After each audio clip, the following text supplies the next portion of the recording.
ఇంకా మనకి గైడ్లైన్స్ ఏమైనా ఉన్నాయంటే, మనకు ఆల్రెడీ జనరల్ ఫండ్ గురించి తెలుసు. ఓన్ రీసోర్స్లో మనకి దేనికి ఎంత ఎక్స్పెండిచర్ చేయాలి అనేది మనకు ఆల్రెడీ గైడ్లైన్స్లో ఉంది. అదేంటంటే 30% శాలరీస్కి వాడుతున్నాం, 15% లైట్కి వాడుతున్నాం, 15% శానిటేషన్ వాడుతున్నాం, 15% మనం వాటర్కి వాడుతున్నాం. సో ఈ 345 ప్లస్ 75 అయింది.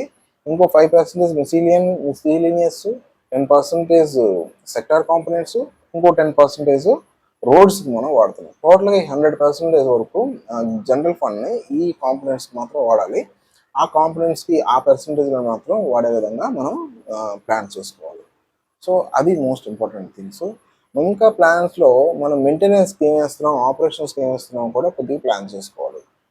అది మెయిన్గా మనం ఈ ప్లానింగ్ చేసేటప్పుడు ఈ ప్రికాషనరీ స్టెప్స్ని కూడా ముందుగా మనం ముందు పెట్టుకొని ఒక డ్రాఫ్ట్ ప్లాన్ చేసుకొని ఆ డ్రాఫ్ట్ ప్లాన్ని ముఖ్యంగా యాక్టివ్ పూల్లోనే అప్లోడ్ చేసేసి సేవ్ చేసి ఉంచుకొని నెక్స్ట్ ఎప్పుడైతే మనకు ప్లాన్ అప్లోడ్ చేయమంటారో ఆ టైంలో సేవ్ అండ్ ఫార్వర్డ్ కొడితే అప్పుడు మనకి ఆ ప్లాన్ అనేది రైట్గా ఉందా లేకపోతే ఇండికేటర్ సరిగ్గా ఉన్నాయా లేవా అని చూసుకొని నెక్స్ట్ మనం ఫార్వర్డ్ అవుతాం.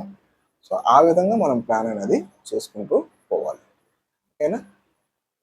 Thank you.